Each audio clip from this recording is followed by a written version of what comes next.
Welcome back to In Need of a Refill, where God's Word and the coffee are never in short supply. Thank you for joining us today. Don't forget to like and subscribe so that you don't miss anything that's coming up on In Need of a Refill. If you have a comment or a question or a passage you would like me to look at, leave in the section below. We'll get to it just as fast as we can. Perceptions are extremely hard to change, whether it is a perception of ourselves or a perception that someone has about us. They're almost impossible to actually see the truth or a different way of looking at someone or something. When we were overseas, when we first got there, I was 275 pounds. I used to joke that SeaWorld called and wanted me to come home, kind of thing. And, it was one of those things that as the weight started to drop off, I noticed, oh man, my shirts aren't fitting right anymore. It looks like I'm wearing my dad's clothing as a kid or something, But when I would look in the mirror, I would see the same fat guy that I saw for many years prior. It was one of those things that it was years before I saw the actual body that I had in the mirror, because I kept perceiving myself as the 275-pound Kevin.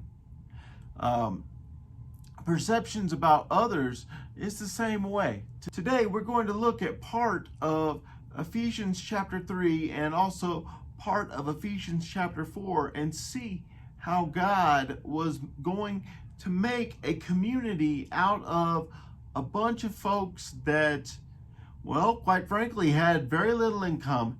They didn't look alike. They weren't part of the same groups. And all of a sudden, they were supposed to be united under the blood of Jesus. And it was difficult, as we see today. When new folks come into the congregation, even if they look like us or dress like us or drive the same types of vehicles, sometimes it's hard to work them in because, well, it's a new dynamic into the group. And yet we still need to be unified as the body of Christ and welcome those from the outside into the body that God has blessed us with. So as we get started today, let's go ahead and read Ephesians chapter 3, verses 1 through 7. For this reason, I, Paul, the prisoner of Christ Jesus, for the sake of you Gentiles, if indeed you have heard of the stewardship of God's grace, which was given to me for you, that by revelation there was made known to me the mystery, as I wrote before in brief.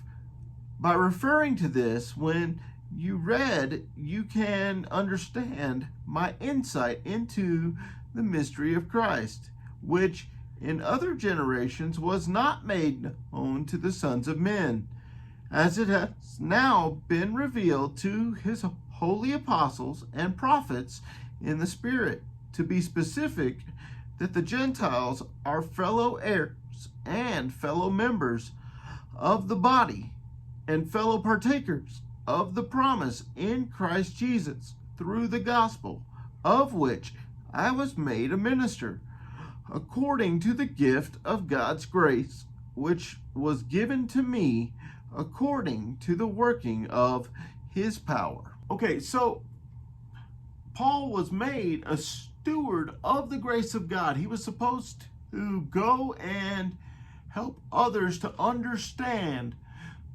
God's grace and God's great gift to you and me, and quite frankly, we are also stewards of the things that God has given us.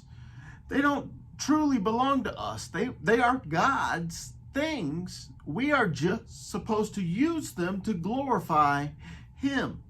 Well, God has supplied the tools, the talent, even the timing that Paul needed to take the mystery of God and God's plan in Jesus to those that are outside of the community. Thankfully, God was making an open invitation to those outside of the community of faith and inviting them in, saying, basically, come in. You can be accepted into this group and made fellow heirs of the kingdom.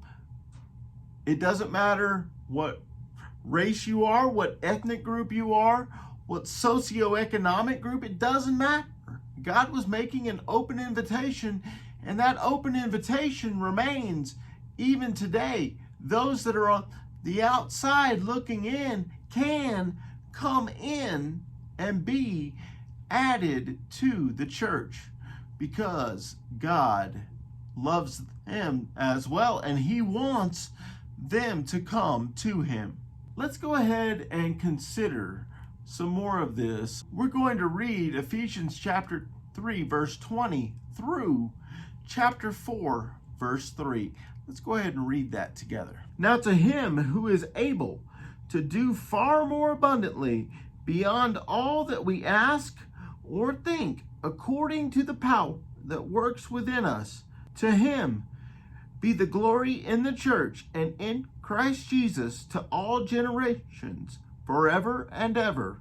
Amen.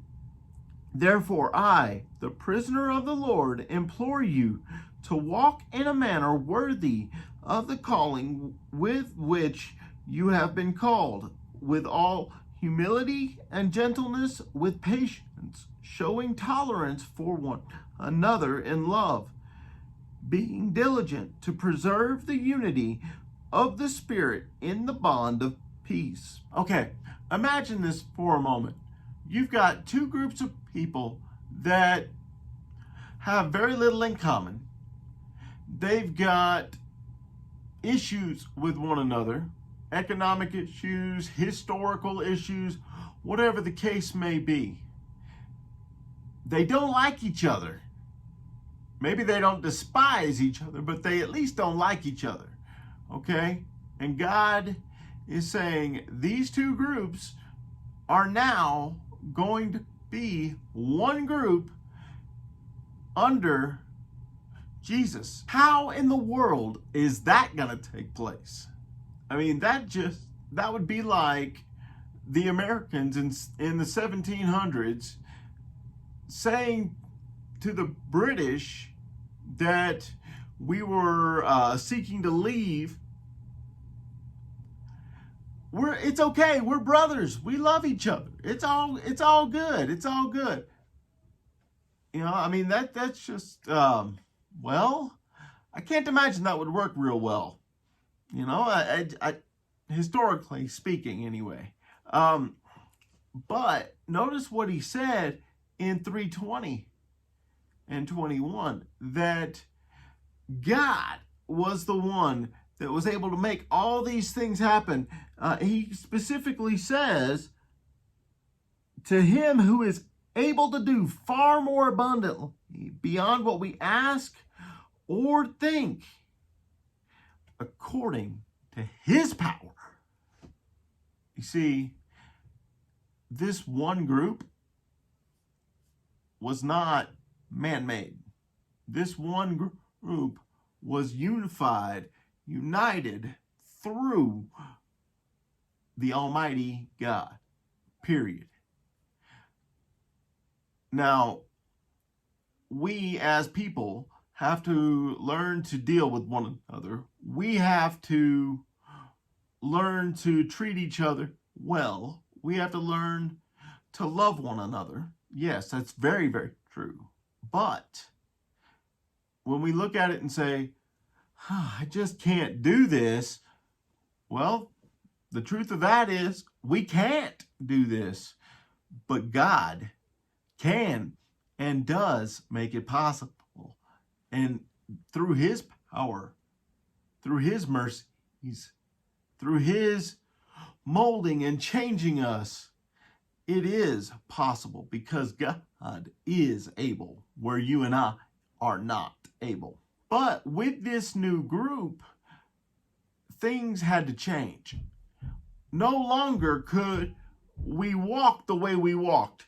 No longer could we have the same outlook that we had prior to being added to this group.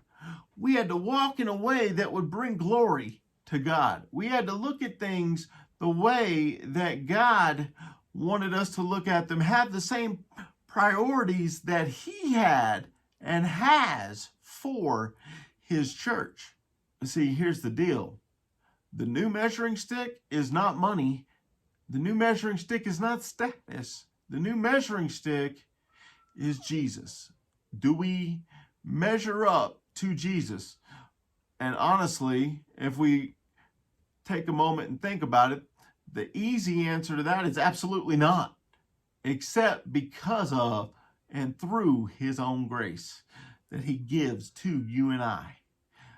So, when we look at this, when we look at dealing with others within the church or those coming into the church that may not be like us hardly at all, if at all,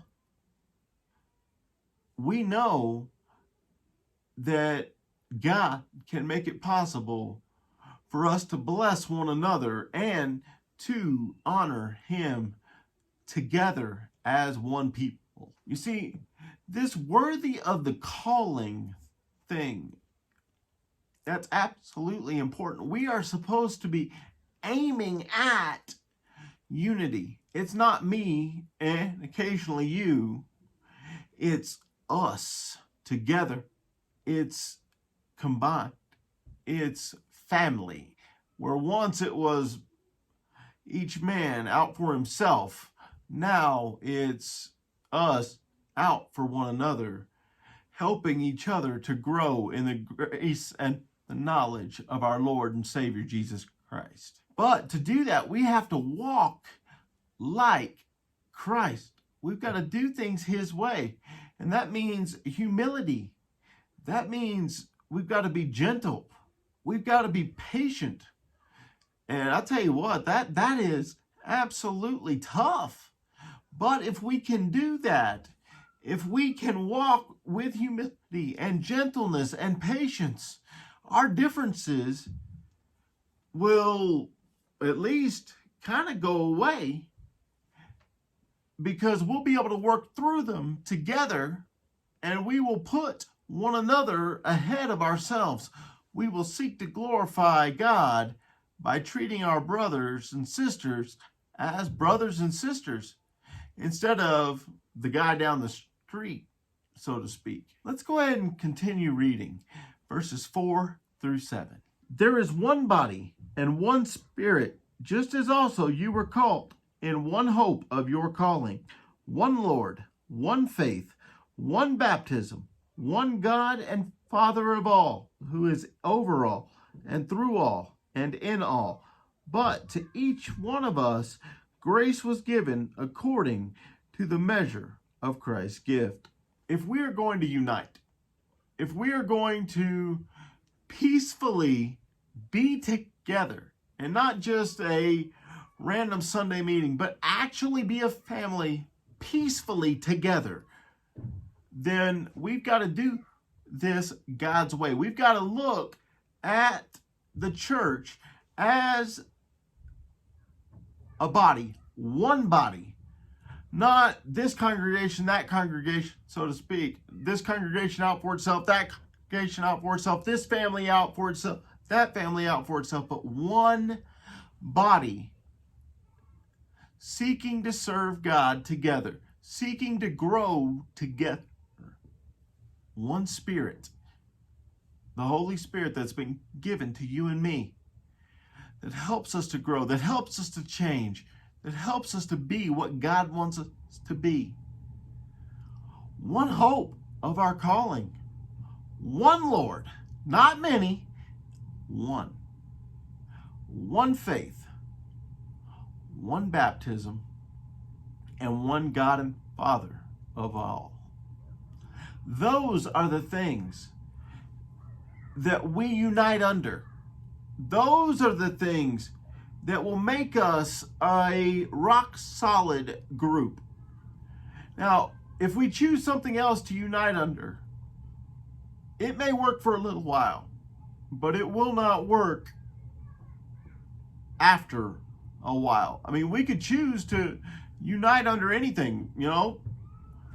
Who likes smoked meat? Oh, absolutely me. We can all unite under the love of smoked meat. That'll last for a little while, but it will not endure disagreements. It will not endure struggles. It will not endure sickness or pain. It won't. But if we unite under the things that God has said for us to unite under and by, then we can endure the disagreements, the sicknesses, the pain, the struggles that we face, because we will be coming from the same source, that source being Jesus. So as we get ready to close today, I've got a few questions for us to consider, and hopefully to help us to improve our walk with God. Are we using the tools, the talents, and the timings that God supplies in His service? Our lives belong to Him. The things He has given us are for us to use for sure, but they're to be used for His glory, to reflect His light to the community around us, to reflect His glory to the church, to help make us better than what we could possibly even think about being without it. Are we using the tools, the talents, and the opportunities, the timings that He has given us to glorify Him? Are we seeking God's definition of unity? Are we grateful for the measure of grace that God has extended to each of us? Are we helping each other walk in a manner worthy of Christ? Brethren, Christianity was not meant to be walked alone. It just wasn't. We need one another's help. We need one another's encouragement, and we need to encourage one another at the same time. We've got to walk according to the way Jesus wants us to walk, and we've got to do so helping one another along the path. Sometimes we think that it would be easier if all I had to deal with was myself. But God knew what He was doing when He gave us each other. And we need to seek to lead each other closer to Him. Thank you for the time today. Have a blessed week. Don't forget to like and subscribe so that you don't miss anything that's coming up on In Need of a Refill. And remember, if you're ever in need of a refill on God's Word, all we have to do is take it off our shelves and spend time with Him. Thank you for joining us today. Have a blessed week.